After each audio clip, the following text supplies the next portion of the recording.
કેમ છો? આજે આપણે જોવાનું છે ઉદાહરણ નંબર 7 જેની કંઈક રકમ આ પ્રમાણે છે.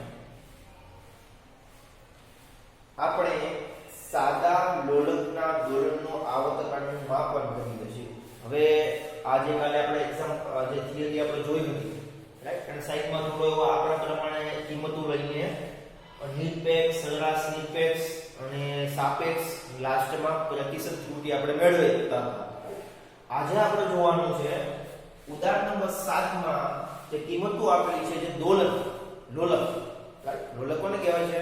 અહીંયા એક દોરી વડે લટકાવવામાં આવે છે અને અહીંયા ગોળો હોય છે અને આ રીતે દોલન કરતો છે, લોલક છે, રાઈટ. તો લોલકનો આવર્તકાળ મતલબ કે સમય માપવાનો છે કે એક દોલન પૂર્ણ થતા કેટલો સમય લે છે. જેમ કે હું તમને સમજાવું કે ચલો લોલક અહીંયા લગાડેલો છે, આ રીતે આ પોઝિશન પરથી જઈને પાછી આ પોઝિશન ઉપર આવશે ત્યારે સમય કેટલો લગાડશે, રાઈટ. એક પરિભ્રમણ એને એક દોલન કહેવાય છે. એક દોલન પૂર્ણ કરવા માટે લાગતા સમયને આવર્તકાળ કહેવામાં આવે છે.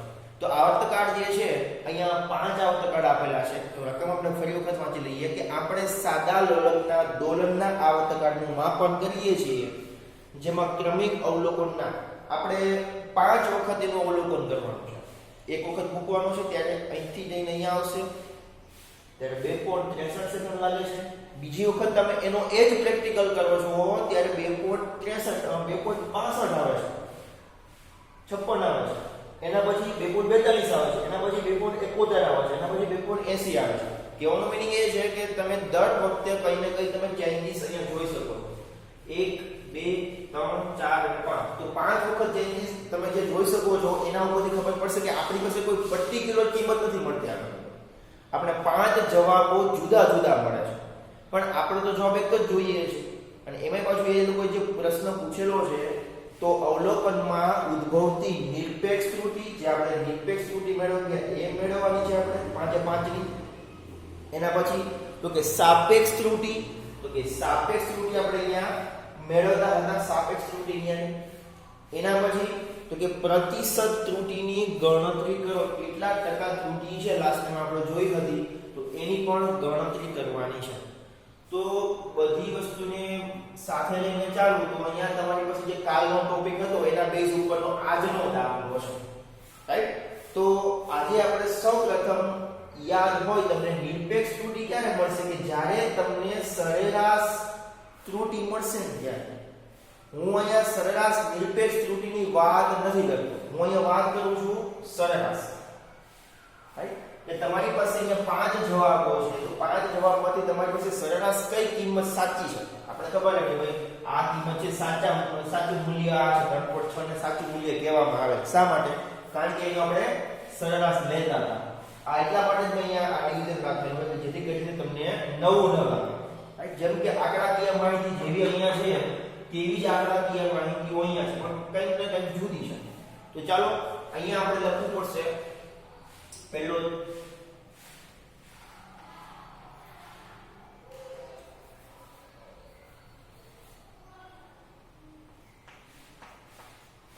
લોલકના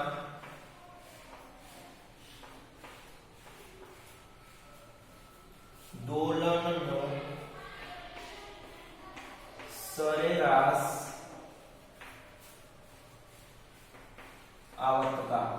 ચલો આવર્તકાળ એટલે કે તમે હાલ પૂરતું સમજો કે સમય છે, એનું સરેરાશ કેટલું નીકળશે જોઈ લઈએ આપણે.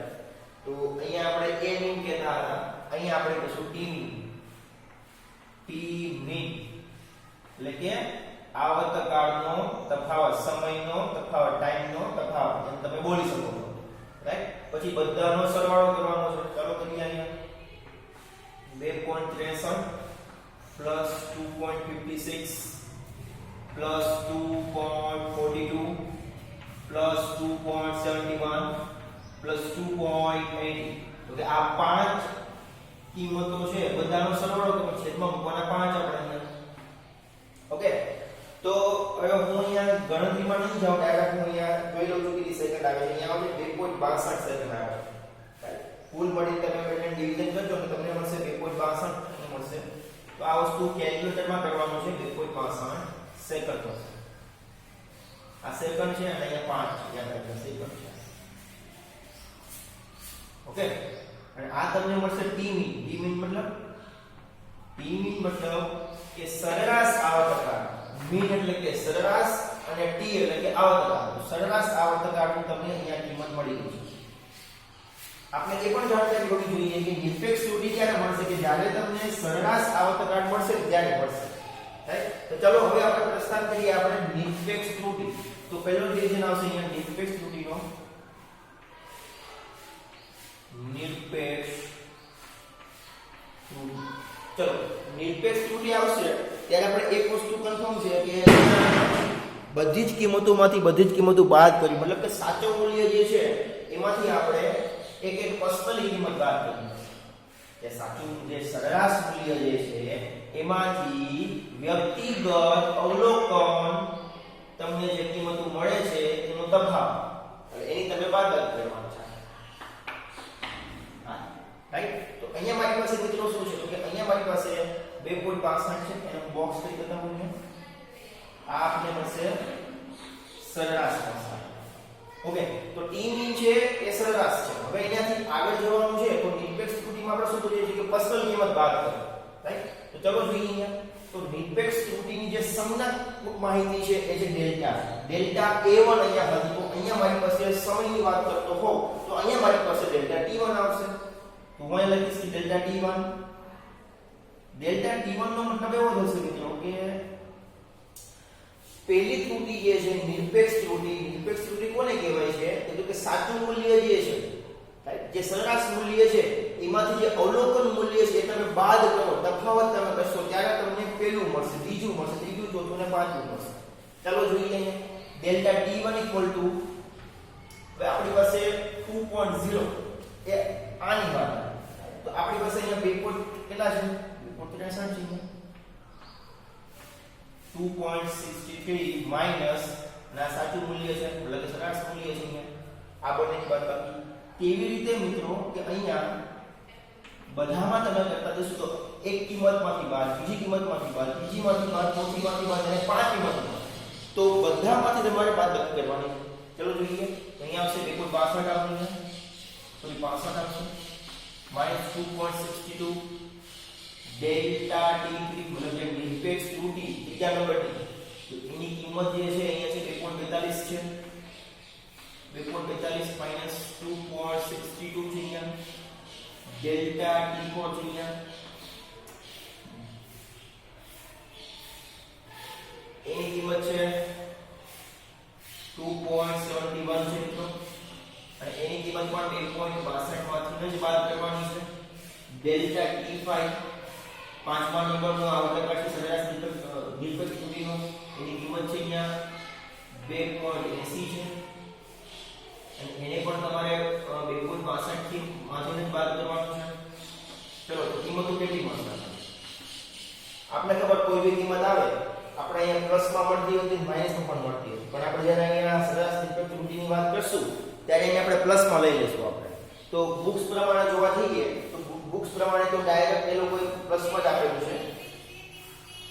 બુક્સ પ્રમાણે તમે જોવા જાવ તો કોઈ બી કિંમત છે એ તમને અહીંયા બધી કિંમત ધન જ આવશે. એક કિંમત છે ઋણ, પણ એને એ લોકો પ્લસમાં લઈ. શા માટે? કારણ કે કોઈ બી કિંમત છે આપણે માનાંકમાં લઈએ છીએ ત્યારે આપણે એને પ્લસ તરીકે મૂકીએ છીએ. રાઈટ?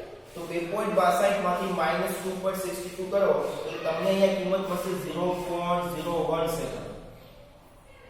હું અહીંયા સે લખું છું તેથી કરીને આપણે ખબર પડશે કે જે સેકન્ડ છે. જો હું અહીંયા s લખીશ તો 5 કોઈ સમસ્યા, એટલા માટે હું અહીંયા સેકન્ડ ગુજરાતીમાં લખું છું. અહીંયા આગળ જોવા જઈએ તો અહીંયા 2.56 છે માંથી -2.62 બાદ કરો આપણે ખબર છે કે આ મોટી સંખ્યા છે આ અને નાની સંખ્યા છે. રાઈટ? તો જવાબ આવવો જોઈએ માઈનસમાં, પણ જવાબ અહીંયા માઈનસમાં આવવો જોઈએ, પણ આપણો એક રીઝન છે કે પ્લસમાં જવાબ દો. રાઈટ? તો અહીંયા આપણી પાસે કિંમત બનશે 0.06 મળશે અને એ પાછું મળશે આપણને સેકન્ડમાં મળશે. રાઈટ? તો 2.56 છે અને એ તમારી પાસે 0.06 સેકન્ડ મળશે. જ્યારે આની વાત કરીએ આપણે 2.42 માઈનસ 2.62 તો એનો કઈ જવાબ એ રીતે મળશે 8,50,000 આવશે, 18, 19, 20 આવશે અહીંયા. તો 0.20 સેકન્ડ આવશે. કમ્પ્લીટ. આગળ જોઈએ મિત્રો કે 64 ની કિંમત છે 2.71 - 2.62 તો અહીંયા તમારી પાસે જે કિંમતનો તફાવત મળે છે એ કંઈક 0.09 નો મળે છે 0.09 મળશે. Next one is delta T5 2.80 - 2.62 તો કે એ બંનેની જો તફાવત તમે કરશો તો તમને કિંમત મળશે કંઈક 18 કિંમત મળશે. તો 0.0 18 ચલો આપણે જોઈ લઈએ બધી કિંમત સાચી છે પછી આપણે આગળ વધીએ. 26 9 ચલો રેડી. ઓકે તો આ તમને મળશે નિરપેક્ષ ત્રુટિ. શું મળશે અહીંયા? નિરપેક્ષ ત્રુટિ મળશે. ચલો નિરપેક્ષ ત્રુટિમાંથી આપણે જવું છે અહીંયા સરેરાશ નિરપેક્ષ ત્રુટિ. શા માટે? આપણે એ પણ જાણકારી હોવી જોઈએ જો સાપેક્ષ ત્રુટિ મારે જોઈતી હોય તો મારે સરેરાશ નિરપેક્ષ ત્રુટિમાં જવું પડશે. તો જેથી કરીને અહીંયા બીજો ડિવિઝન બતાવું છું. સરેરાશ નિરપેક્ષ ત્રુટિ. ચલો સરેરાશ નિરપેક્ષ ત્રુટિમાં શું કરવાનું છે તો કે અહીંયા જેટલા પણ આપણી પાસે નિરપેક્ષ ત્રુટિ છે એ બધાનો શું કરવાનું છે? સરેરાશ. નિરપેક્ષ ત્રુટિનું સરેરાશ કરતા તમને મળશે સરેરાશ નિરપેક્ષ ત્રુટિ. ચાલો તો કિંમતો અહીંયા આપણે બધી લખી લઈએ અને સરેરાશ નિરપેક્ષ ત્રુટિની કંઈક અલગ જ સંજ્ઞા છે અલગ શબ્દ કે આ રીતે છે delta T mean. Delta T mean છે ઇક્વલ ટુ ચલો આ બધાનો સરવાળો 0.01 પ્લસ 0.06 પ્લસ 0.20 પ્લસ 0.09 પ્લસ 0.01 અને આપણે ખબર છે કે છેદમાં આવશે 5. શા માટે 5 આવશે? કારણ કે 1 2 3 4 5 અહીંયા 5 કિંમત છે 5 વડે ડિવાઈડ કરવાનો જે અહીંયા સરેરાશ નિરપેક્ષ ત્રુટિ જે છે સરેરાશ કોઈ બી જગ્યાએ તમે સરેરાશ લેતા હોવ છો અહીંયા આપણે લેતા હતા ત્યારે પણ એક વસ્તુ મુદ્દા હતી. ઓકે એક વસ્તુ નોટ ડાઉન કરો કે જ્યારે પણ સરેરાશ શબ્દ આવશે ત્યારે એક શબ્દ આવશે એ છે મીન. શું છે? મીન. પછી તમારે જોવાનું તમે નિરપેક્ષ ત્રુટિ તો કે ડેલ્ટા ટી રાઈટ. આગળ ડેલ્ટા શબ્દ આવશે એટલે નિરપેક્ષ ત્રુટિ આવશે. તો કે આ છે નિરપેક્ષ ત્રુટિ અને આ છે સરેરાશ એટલે કે સરેરાશ નિરપેક્ષ ત્રુટિ. તો આ રીતે બનશે આપણું. ચલો હવે આપણું ડિવિઝન છે હું ડાયરેક્ટ જવાબ લખું છું જેથી કરીને આપણો સમય બચશે. તો એનો જવાબ છે અહીંયા 0.11 સેકન્ડ. આ તમે ઘરે જઈને કરજો 0.11 સેકન્ડ આવશે. ઓકે તો તમને અહીંયા સરેરાશ નિરપેક્ષ ત્રુટિ જે મળે છે એ મળે છે 0.11 ડેલ્ટા ટી મી 0.11 સેકન્ડ. એટલે ડેલ્ટા એ મી 1.12 મળતું હતું એ રીતે અહીંયા આપણે પાસે એક નાનું અમથું સરેરાશ નિરપેક્ષ ત્રુટિ મળશે. સરેરાશ જે કઈ જવાબમાં મૂળ છે એ 0.11 સેકન્ડનો છે. પ્રશ્ન એ વ્યક્તિગત અવલોકનની ત્રુટિઓમાંથી જે સરેરાશ નિરપેક્ષ ત્રુટિનો તફાવત બાદ કરશો તો તમને આ પ્રમાણે જવાબ મળશે. ઓકે તો અહીંયા તમને સમજાવવા માંગુ છું કે જે તમે અહીંયા ડેલ્ટા ટી મીન જોવો છો એ આપણે બધા માટે પર્સનલી બધામાંથી એવરેજ ખામી માની છે. હવે આપણે પ્રસ્થાન કરવાનું છે કેમાં તો કે સાપેક્ષ ત્રુટિમાં. રાઈટ. તો નવો ટોપિક અહીંયાથી આવે છે કે સાપેક્ષ ત્રુટિ. ચાલો કારણ કે સવાલમાં પૂછેલું કે સાપેક્ષ ત્રુટિ મેળવો તો સાપેક્ષ ત્રુટિ છે.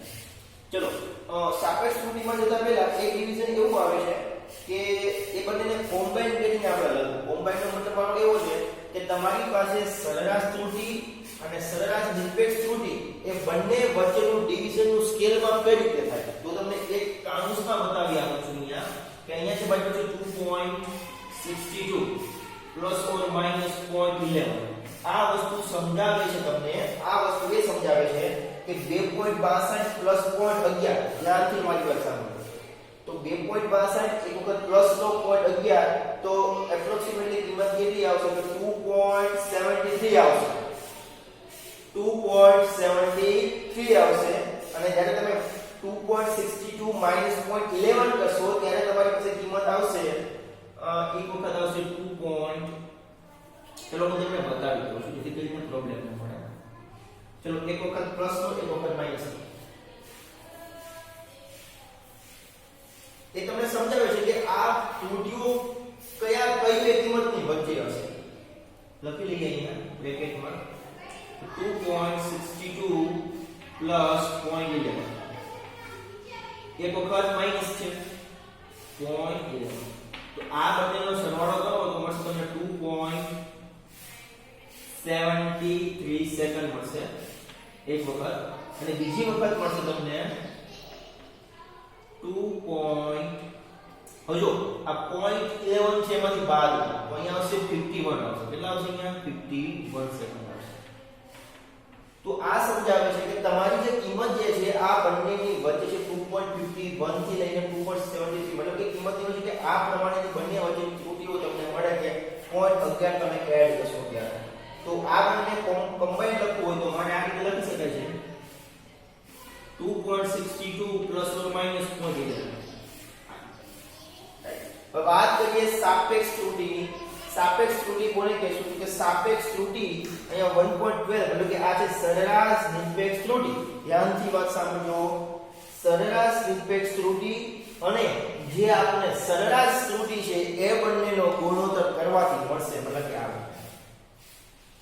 સરેરાશ શબ્દ આવશે જ્યારે પણ તમને સાપેક્ષ ત્રુટિ ન સમજે ત્યારે સમજી લેવાનું કે અહીંયા સ આવે છે અહીંયા પણ સ છે અને અહીંયા પણ સ છે રાઈટ તો આ બંનેનો ગુણોત્તર સરેરાશ નિરપેક્ષ ત્રુટિ અને સરેરાશનો ગુણોત્તર રાઈટ અહીંયા પણ તમે જોઈ શકો છો કે અહીંયા 1.12 જે છે એ સરેરાશ નિરપેક્ષ ત્રુટિનો છે 1.12 છે અહીંયા અને છેદમાં જે આપણે આપવામાં આવેલું છે 3.6 એ શું છે તો કે એ જે સરેરાશ નિરપેક્ષ ત્રુટિ છે એ બંનેનો જ્યારે તમે ગુણાકાર લેશો ત્યારે તમને કિંમત મળશે અહીંયા સાપેક્ષ ત્રુટિ અને સાપેક્ષ ત્રુટિ માટે આપણે અહીંયા બતાવી દઈએ તો કિંમત આપણે મળે છે કેટલી મળે છે 0.11 મળે છે અહીંયા 0.11 છેદમાં મને મળશે 2.62 તો મને અહીંયા સાપેક્ષ ત્રુટિ કેટલી મળે છે હું અહીંયા ગણતરી કેલ્ક્યુલેટરમાં કરી લઉં છું મને સાપેક્ષ ત્રુટિ કઈ આ રીતે મળશે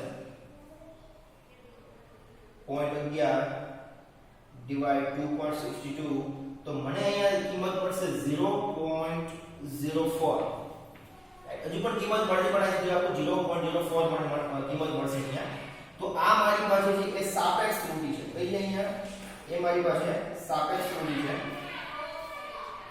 તો એ સાપેક્ષ ત્રુટિ છે એને હું હવે અહીંયા ખાલી સિમ્પલ ફોર્મ્યુલા લખું કે સાપેક્ષ ત્રુટિ ઓકે હવે એના પછી આવે છે પ્રતિશત ત્રુટિ ધ્યાનથી સાંભળજો શું આવશે પ્રતિશત ત્રુટિ ત્રુટિઓ ચલો પ્રતિશત ત્રુટિઓ કોને કહેવાય તો કે પ્રતિશત ત્રુટિઓ એને કહેવાય છે કે જ્યારે તમારી જે સાપેક્ષ ત્રુટિ છે એને મલ્ટીપ્લાય બાય 100 વડે કરશો તમે 100 વડે કરશો ત્યારે તમને ટકામાં કિંમત મળશે જે તમારા જવાબો છે 5 જવાબો છે એમાં કેટલા ટકાની ભૂલ છે જોઈએ ચાલો તો કે પ્રતિશત ત્રુટિ છે તો કે સાપેક્ષ ત્રુટિ જે 0.04 છે એને મલ્ટીપ્લાય બાય 100 કરશો ત્યારે તમને જે ફાઇનલી કિંમત મળશે એ તમને મળશે પ્રતિશત ત્રુટિમાં તો કે કેટલા ટકાની ભૂલ છે ત્રુટિ કેટલા ટકાની છે કે ત્રુટિ અહીંયા 1 અને 2 કરશો એટલે 4 ટકાની ભૂલ છે તો પ્રતિશત ત્રુટિ તમને મળશે અહીંયા 4%. ઓકે તો આ હતો આપણો એક્ઝામ્પલ નંબર 7 જે કંઈક આ રીતે છે રાઈટ જે કાલે આપણે થિયરી જોઈ ગયા હતા કાલે એના મુજબનો એક દાખલો પણ ગણ્યો હતો અને આજે જે ઉદાહરણનો 7મો દાખલો છે એ અહીંયા આપણે પૂર્ણ કરીએ છીએ તો પ્રતિશત ત્રુટિ અહીંયા પર્સનલી કિંમતમાંથી 4% જોવા મળશે તો આ હતો ઉદાહરણ નંબર 7